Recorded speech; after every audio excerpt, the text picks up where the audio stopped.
하니까 되잖아요. 이한이도 이제 잘하네.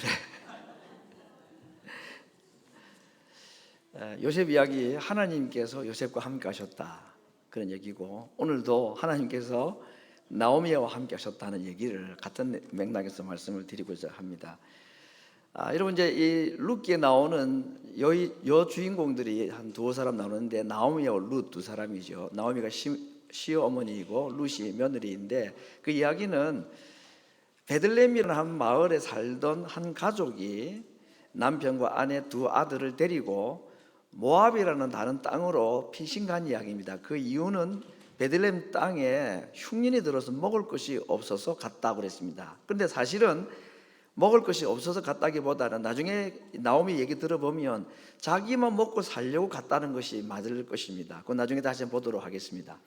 이렇게 이제 가족을 데리고 동족, 동네 사람들을 등지고 배신하고 남의 나라 가서 10년 만에 남편과 두 아들을 잃고, 또 며느리 중에 한 며느리는 다시 모압으로 돌아가고, 둘째 며느리인 룻만 데리고 다시 베들레헴으로 돌아오려고 하는 이야기가 오늘 읽었던 본문의 이야기입니다. 자, 그러면 여러분, 사실은 자기만 잘 먹고 살려고 가지고 있는 재산을 다 정리해 가지고 이제 모압이라는 다른 나라로 간 이 나오미 이야기가, 그가 왜 다시 베들레헴으로 돌아오려고 했을까? 그 이유는 6절에 보니까 그가 모압 지방에 있을 때에 하나님께서 자기 백성을 권고하사 그들에게 양식을 주셨다 하는 이야기를 들었기 때문이다 하는 것입니다. 나오미가 어쩌면 배신자로서 베들레헴으로 돌아가기가 어려운 모습인데, 그가 베들레헴으로 돌아가기로 결심했던 이유는 첫 번째, 하나님께서 자기 백성 이스라엘을, 베들레헴을 용서하셨다는 확신 때문에 그렇습니다. 여러분, 성경에 나와 있는 이런 전쟁이나 기근이나 이런 흉년은 단순히 농사를 잘못해서나 또는 기후가 좋지 않아서가 아니라 대체적으로는 하나님의 형벌로서의 흉년인 경우들이 많았습니다. 특별히 지금 있는 이 베들레헴 이스라엘 땅의 흉년은 틀림없이 그런 이유 때문에 주신 징벌이었는데, 그런데 하나님께서 자기 백성들에게 다시 양식을 주셨다 하는 말은, 왜 하나님께서 베들레헴 사람, 이스라엘 사람에게 다시 양식을 주셨을까요? 그들이 회개했기 때문입니다. 그래서 오늘 하나님께서 자기 백성을 권고하사 할 때, 이 권고라는 말은 우리가 흔히 교회 용어로 말하는 신방이라는 뜻입니다. 방문하신다, 찾아가서 방문하신다, 자기 백성들에게 다시 찾아오셨다.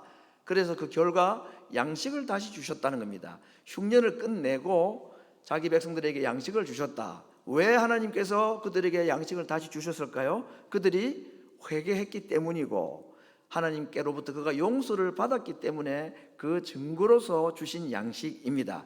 하다 보니까 잘된 농사가 아니라 분명히 회개에 대한 용서의 결과로 주신 것이 양식이었습니다. 그러니 이 이야기를 나오미가 들었을 때에, 하나님께서 우리 백성들을 용서하셨구나, 우리 백성들이 회개하고 그래서 하나님이 용서하시고 그 증거로 양식을 주셨구나, 그 마음이 그로 하여금 하나님께 돌아가고자 할 마음을 가지게 한 것입니다. 여러분, 계속해서 제가 나오미의 이야기를 잠시 소개합니다만은 절대로 쉬운 결단이 아닙니다. 동족을 배신하고 자기 혼자 잘 먹고 잘 살기 위해서 가지고 있는 모든 재산을 정리해 가지고 떠난 사람입니다. 왜냐하면 그 땅에 계속 머물러 있었다가는 율법의 명령에 순종을 해야 합니다. 율법은 그들에게 가난한 사람을 도와줘야 되고, 빚진 사람이 빚을 탕감해 주라고 하기 때문에 자기가 가지고 있는 것을 지키기 위해서 그는 사실은 풍족한 중에 나갔다 그랬습니다. 그러니 돌아오는 자기를 동네 사람들이 좋게 볼 이유가 없겠죠. 자기를 배신한 사람, 자기밖에 모르는 이기적인 사람. 근데 그 결과 모든 남자들 다 죽고, 결국 이방 여인 룻이라는 이 며느리 하나 데리고 돌아오는 그를 반겨주거나 좋게 여길 사람이 없음에도 불구하고 그가 용기를 내어서 베들레헴으로 가고자 한 이유는 다른 이유가 아닙니다. 하나님께서 자기 백성을 용서하셨다는 확신 때문에 그렇습니다. 사실 나오미는 지금 추수로 가득 차 있는 보리밭을 찾아간 것이 아니라 하나님의 품을 찾아가신 것입니다. 두 번째, 그가 베들레헴으로 가고자 한 이유는 하나님께서 자기 백성뿐 아니라 자기도 용서하셨다는 확신 때문에 그렇습니다. 21절에 그가 말합니다. 내가 풍족하게 나갔다. 나갈 때에 돈 많았다는 얘기입니다. 아까 말씀드린 대로 나오미는 자기 재산을 보호할 목적으로 가족들을 데리고 동족을 등지고 도망가다시피 한 사람인데, 풍족하게 나갔는데 돌아올 때는 보니까 여호와께서 나를 텅 비게 하셨고 여호와께서 나를 징벌하셨고 전능자가 나를 괴롭게 하셨다라고 말합니다. 이 말은 불평하고 원망하는, 신세 타령하는 것처럼 들리는데, 이 말 속에는 내가 하나님으로부터 징계를 받았다 하는 말은 내가 하나님 앞에 회개하고 그리고 하나님의 용서를 받았다 하는 말이 포함이 되어 있는 겁니다. 여러분, 하나님으로부터 용서받은 이 확신은 우리에게 참 강력한 담력을 주십니다. 다른 사람들의 눈치를 보거나 다른 사람이 나를 어떻게 볼까, 거기에 자기 마음을 빼앗기지 않습니다. 하나님의 용서가 우리로 하여금 도무지 갈 수 없는 길을 가게 만들고 할 수 없는 일을 하게 만들고 만날 수 없는 사람을 만날 수 있는 용기를 주는 것입니다. 이게 하나님께 주시는 믿음의 담력이라는 것이고 용서받은 자의 자유함이라는 것이 있다는 겁니다. 그래서 지금 나오미는 인간적으로 보면 도무지 갈 수 없는 그 베들레헴, 창피해서 갈 수 없는, 그럼에도 불구하고 그가 담대히 갈 수 있었던 이유는 하나님이 용서하셨기 때문이고 하나님께서 자기의 잘못도 용서하셨다는 것을 확신했기 때문입니다. 여러분, 하나님이 나를 징계하셨는데 이게 어떻게 용서에 대한 확신이라고 우리가 너무 과장되게 말하는 거 아닌가 생각이 들지만, 맞아본 사람은 때리는 사람의 마음을 알죠. 부모가 되고 나면 내가 아기 때 엄마가 아빠가 나를 왜 때렸는지 알게 됩니다. 하나님께서 자기를 징계하시고 때리시는 것이 사랑이라는 것을 깨닫기 시작한 것입니다. 아프니까 청춘이다 하는 말이 있던데, 아프니까 하나님의 자녀인 겁니다. 매맞음이 있으니까 하나님의 자녀라는 증거인 겁니다. 하나님의 백성의 가장 큰 용기 중에 하나가 하나님께 매를 맞고 난 다음에 가지는 아들됨의 확신. 내가 사생자가 아니구나, 내가 버림받은 자가 아니구나, 내가 하나님의 자녀이구나 하는 사실을 하나님께 매를 맞을 때에 알게 됩니다. 나오미는 하나님께 매 맞고 자기가 하나님께 자녀 되었다는 사실을 확신을 하고 그 힘든 발걸음을 베들레헴을 향하여 옮길 수가 있었던 것입니다. 이렇게 돌아오는 나오미를 베들레헴 사람들은 어떻게 반응을 했는가? 19절에 보니까 이들이 베들레헴에 이를 때에 온 성읍이 그들을 인하여 떠들며 이르기를 이가 나오미냐 하는지라. 이 떠들다는 표현은 제가 이 룻기 설교할 때에 종종 소개했던 표현들인데, 이 떠든다는 말은 구약 성경의 두 장면을 이해를 하면 이게 어떤 의미인지를 좀 알 수가 있습니다. 첫 번째는 우리가 지난주에 읽었던 사사기 사무엘상에 보면 그 법궤를 전쟁통에 가져갔다가 나중에 빼앗기는 이야기가 있잖아요, 그죠? 블레셋과의 전쟁에서 자꾸 지니까 엉터리 같은 이 홈리와 비누아사라는 제사장 두 사람이 법궤를 가져와서 싸워야 되겠다 하고 이스라엘 진중으로 법궤를 가져오는 장면이 있습니다. 그때 성경에 어떻게 기록되냐면 그 법궤가 진으로 들어올 때 백성들이 환호성을 지르고 소리를 지르는 통에 땅이 울렸다 하는 표현이 있습니다. 이 땅이 울린다는 표현이 여기에 떠들다는 단어와 똑같은 단어입니다. 또 하나는 솔로몬이 아도니아의 반역을 뒤로하고 마침내 솔로몬이 왕이 되는 장면이 나옵니다. 그때 왕의 기름 붓는 예식, 그때에 성읍 사람들이 요란했다, 성이 요란했다는 표현이 있는데 그때도 이 단어를 쓰고 있습니다. 그러니 법궤가 들어올 때 이스라엘 백성들이 기뻐하는 거라든지 솔로몬이 왕이 될 때에 백성들이 기뻐하는 것, 이것과 오늘 나오미가 돌아올 때 베들레헴 사람들이 한 행동이 같은 단어를 쓰고 있다는 얘기는 이들은 지금 난리가 난 게 아니고 나오미에게 대해서 분노하고 지금 그들을 배척하는 떠드는 소리가 아니라 환영하는 소리인 것입니다. 그래서 이 사람이 정말 나오미인가? NIV는 Can this be 나오미 그랬습니다. 이게 나오미가 될 수가 있나? 이런 뜻입니다. 너무 불쌍하고 그들을 사랑으로 영접해 주는 것입니다. 베들레헴 사람들이 어쩌면 민족의 배신자와 같은 이 나오미가 몰골을 하고 돌아왔을 때에 환호성을 지르면서 소리를 높여 그들을 환영해 준 이유가 무엇일까요? 그들 역시도 하나님께로부터 용서받았기 때문입니다. 그걸 알았기 때문입니다. 용서한 사람, 용서받은 자의 가장 큰 특징은 용서할 줄 아는 겁니다. 10년 동안의 흉년으로 하나님께로부터 징벌받은 이유가 그들이 하나님께 잘못 살았기 때문이라는 것을 알았는데, 결국 하나님께 그들이 회개했을 때에 양식을 그들에게 공급해 주시는 걸 보면서 하나님의 용서를 베들레헴 사람들은 다 경험하였습니다.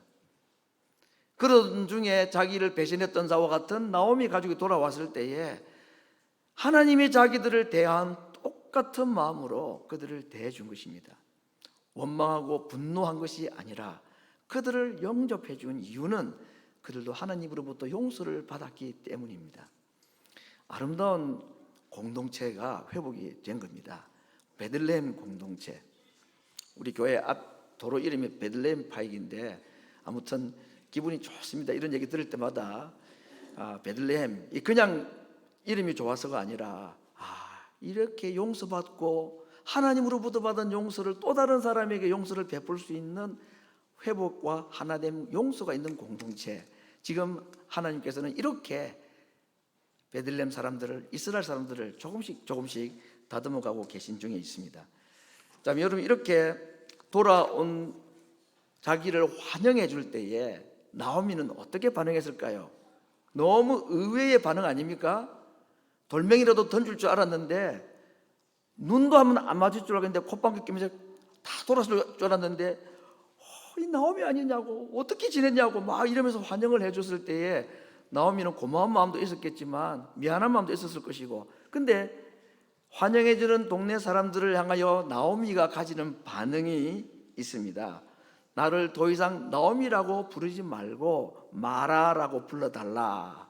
나오미는 기쁨이라는 뜻이고 마라라는 것은 고통이라는 뜻을 가지고 있습니다. 고통 또는 아주 쓴맛, 이런 뜻을 가지고 있습니다. 그리고 하나님께서 자기를 풍족한 중에 나갔는데 이제 빈손이 되게 했는데 나를 어떻게 기쁨이라고 계속 말할 수 있겠느냐라고 자기 이름을 잘못 불렀다고 자기가 그래서 얘기를 하고 있습니다. 그때 이 마음속에 하나님, 저는 더 이상 기쁨이 아니고 저는 정말 고통입니다. 저는 풍족한 중에 나갔는데 이제는 빈손이 되었습니다 라고 지금 자기의 이름과 자기의 손을 그렇게 절망적인 표현으로 했을 때에 하나님께서 그를 과연 마라가 되게 하시고 그로 하여금 빈손이 되게 하셨는가? 그렇지 않습니다. 그의 이름을 다시 나오미로, 그의 빈손을 다시 채워주시는 이야기가 오늘 본문에 나왔는데, 오늘 구역 모임이라고 해서 제가 주보 안에는 문제가 그렇습니다. 하나님께서 나오미가 오기 전에 미리 준비하신 것 3가지라고 했는데 설교를 하다 보니까 4가지입니다. 근데 3가지든 4가지든 중요한 게 아니고, 아무튼 오늘 하나님께서 돌아오는 나오미를 위하여 미리 준비해 놓으신 것 4가지를 보겠습니다. 첫 번째는 무엇을 준비하셨을까? 베들레헴 사람들을 준비해 놓으셨습니다. 이미 용서받은 마음으로 나오미를 용서할 마음의 준비를 가지고 있는 환영 인파들을 하나님이 준비해 놓으셨습니다. 이건 제가 더 이상 설명하지 않아도 되겠습니다. 두 번째, 보리를 준비해 놓으셨다. 22절, 나오미가 모압 지방에서 그 잡은 모압 여인 룻과 함께 돌아왔는데 그들이 보리 추수 시작할 때에 베들레헴에 이르렀더라. 그들이 돌아온 시기가 보리를 추수하는 때라고 말하고 있습니다. 이 말은 돌아오면 하나님께서 그들에게 먹일 양식이 있다라는 것을 말씀하신 것입니다. 세 번째 준비하신 것은 보아스라는 한 남자입니다. 자기 남편, 세상 떠난 엘리멜렉 남편의 친족 중에 유력한 자가 있었으니 이름이 보아스라고 말하고 있습니다. 이 보아스가 결국은 룻을 아내로 맞이하고 그래서 그에게 아들을 낳아주는 이야기가 룻 이야기의 마지막 해피엔딩이죠. 이 얘기는 결혼할 수 없는 한 여인이 남편 만나가지고 아이 낳고 잘 먹고 잘 살았다 하는 얘기가 아니라 여기서 중요한 단어가 기업 물을 자라는 이스라엘의 독특한 제도인데 히브리어로 말하면 고엘이라는 단어입니다. 그래서 우리가 이 이스라엘의 여러 제도 중에서 결혼 제도 중에 참 이해할 수 없는 제도 중에 하나가 형이 결혼했는데 자녀가 없이 죽으면 그 형의 아내를 동생이 취하여서 그 형의 대를 이어주는 제도가 있습니다. 참 세상에 어떻게 이게 하나님 믿는 사람들 사이에 일어날 수 있는 이런 근친상간의 이야기가 있을 수 있냐고 말하지만 이 이야기의 가장 중요한 핵심은 하나님께서는 자기의 백성들의 대를 이어가시고 끊지 아니하신다는 약속이 있는 것입니다.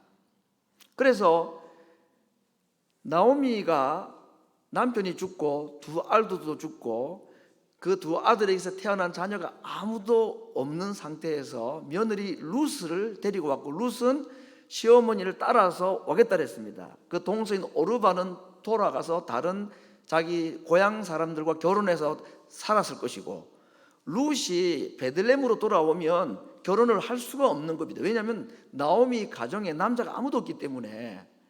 그런데 하나님께서 유력한 자, 기업을 물을 자를 미리 준비해 놓으셨다. 그래서 룻이 자녀를 낳을 것이라는 것은 아무도 생각을 못 하였습니다. 이건 불가능한 이야기입니다, 여러분. 그런데 그런 일이 일어났다는 얘기잖아요. 하나님께서는 보아스를 기업을 물을 자를 미리 준비해 놓으셨더라. 마지막으로 하나님께서 룻을 위해서 준비해 놓으신 것이 다윗의 태를 준비해 놓으셨다 하는 겁니다.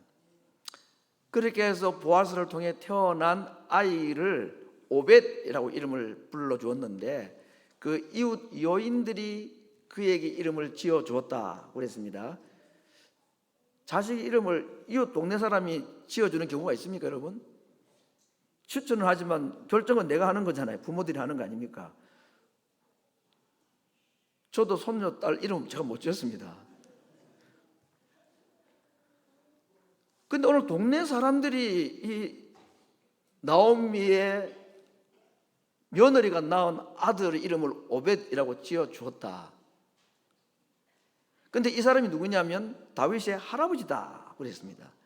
하나님께서는 보리 이상만 준비해 놓으신 것이 아니라 다윗이 태어날 수 있는 태를 준비를 해 놓으셨고 결국 이 다윗의 출생 이야기로 룻기가 끝이 나는데 이 이야기는 결국 누구에 대한 기대감을 가지게 하시는 것인가? 당연히 다윗의 후손으로 오실 우리의 영원한 고엘, 영원한 기업 물으실 분, 그분만 만나면 우리의 모든 문제가 해결될 수 있는 분, 예수님 메시아의 탄생 이야기를 이어가기 때문에 룻기에 나와 있는 이 오벳의 출생과 이어지는 다윗의 출생 이야기는 우리에게 영원한 기업 물으실 분이신 예수님의 탄생에 대한 약속을 해놓으신 것입니다.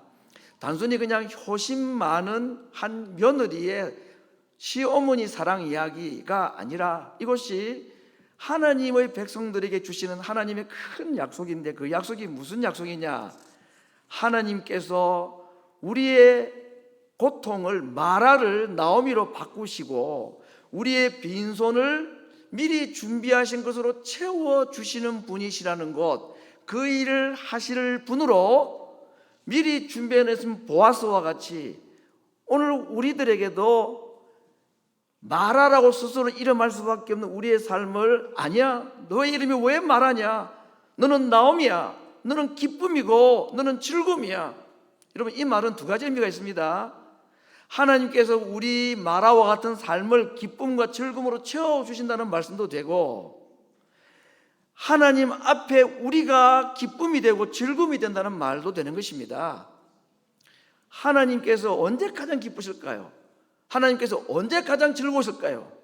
마라와 같은 고통을 가지고 살아가는 우리들이 하나님께서 준비해 놓으신 것으로 하나님의 도우심으로 우리가 마라가 나오미가 되고 슬픔이 기쁨이 되고 빈손이 하나님이 준비하신 것으로 채워짐으로 기뻐하는 모습을 보실 때에 하나님이 참으로 기뻐하시는 것입니다.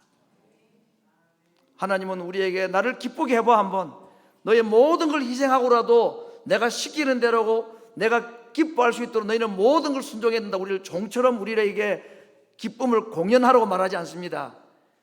하나님께서 우리를 통해서 정말 기뻐하기를 원하시는데, 그러기 위해서 하나님께서 우리에게 먼저 기쁨을 주시는 겁니다.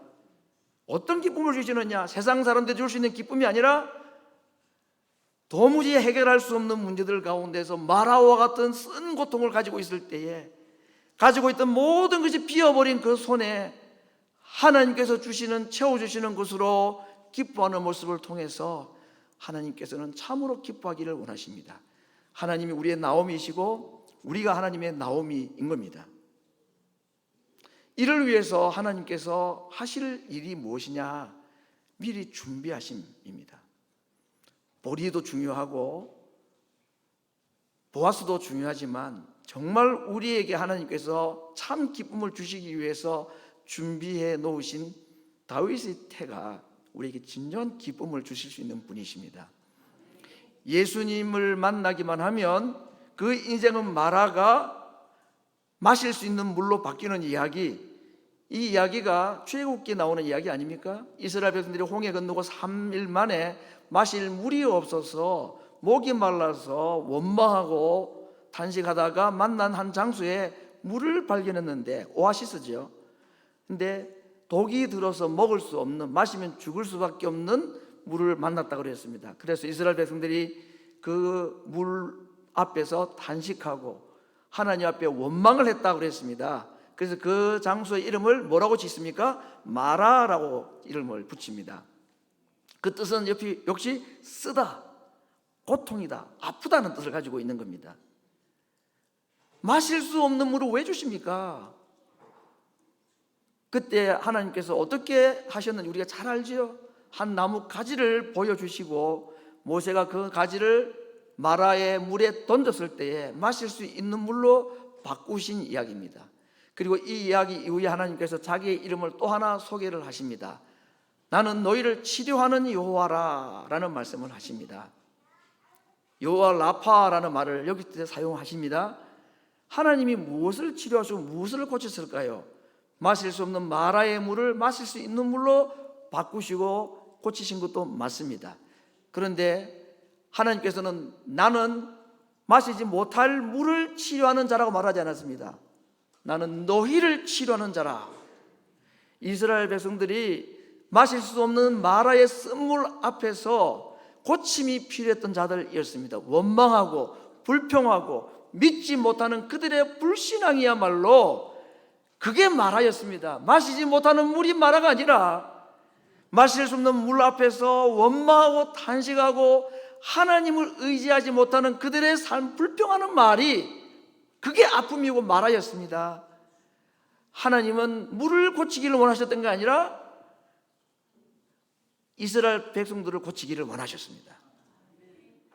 그래서 그들 앞에 한 나무 가지를 통해서 고쳐주시는 이야기, 우리는 이 나무 가지가 예수님의 십자가라는 것을 상상하는데 조금도 주저함이 없습니다. 마실 수 없는 문제, 해결할 수 없는 문제, 비어버린 두 손, 가지고 있던 모든 것이 다 없어져서 정말로 나오미가 아니라 마라일 수밖에 없는 삶을 살아가는 인생들에게 하나님은 그의 삶을 다시 나오미로, 그의 빈손을 다시 채워주시기 위해서 우리에게 정말로 주시고자 하는 것이 있는데, 그것은 십자가입니다. 예수님을 만난 사람은 그 인생이 아무리 고통스럽고 힘들어도 새로운 기쁨으로 바뀔 수가 있습니다. 아니, 사실은 나오미가 언제 가장 고통스러운 마라의 때인지 아십니까? 풍족한 재산을 가지고 모압에서 자기 나름대로 평생 풍족하게 살 것 같았던 시대, 가지고 있는 재산 가지고 세상을 즐기면서 살았던 그때가 사실은 마라였습니다. 세상의 기쁨과 단물을 마시는 그때가 영적으로 보면 가장 심각한 마라의 때였습니다. 그의 마라를 기쁨으로 바꾸시기 위해서는 그가 즐거워하고 그가 기뻐하는 그것들을 하나님이 제거하지 않으셨으면 안 되었습니다. 그에게 하나님께서 준비하신 것으로 그의 손을 채워주시기 위해서는 그가 가지고 있는 그 두 손에 쥐고 있던 것을 비우지 않으면 하나님께서 주시는 것을 채울 수가 없었습니다. 십자가를 붙들어야 우리의 마라가 나오미가 될 수가 있고, 십자가를 붙들기만 하면 우리 손에 아무것도 없다 할지라도 하나님이 준비하신 것으로 우리 하나님이 채워주시는 것입니다. 빈손이 되어야 십자가를 붙들 수가 있는 원리입니다. 약해야 강하신 주님을 의지할 수 있고, 비워야 풍족하신 주님을 의지할 수가 있고, 고통이 있어야 마라가 있어야 참 나오미가 되시는 하나님을 찾기 때문에, 하나님도 마음이 아프지만 때로는 우리에게 마라의 고통을 주시기도 하고 쥐고 있었던 손의 끝들을 가져가시는 경우도 있는 것입니다. 그러나 그 고통과 아픔은 우리에게 새로운 기쁨과 새로운 체험을 주시기 위한 것이지 우리를 영원히 고통과 빈손으로 살게 하기 위함은 아닙니다. 성도 여러분, 오늘 이 나오미의 이야기를 통해서 하나님께서 우리에게 주시고자 하는 참 기쁨이 예비되어 있고 준비해 놓으신 것이 있다는 것을 우리에게 말씀하십니다. 그리고 그것을 우리가 체험받기 위하여서는 어쩌면 내가 손에 가지고 있는 것을 내려놓아야 될지도 모릅니다. 제가 지난주에는 신 이야기, 발 이야기를 했었습니다. 내 발에서 신을 벗어라. 오늘은 내 손에서 가지고 있는 것을 내려놓아라. 아니면 내가 강제로라도 좀 너의 손을 비게 해야 되겠다.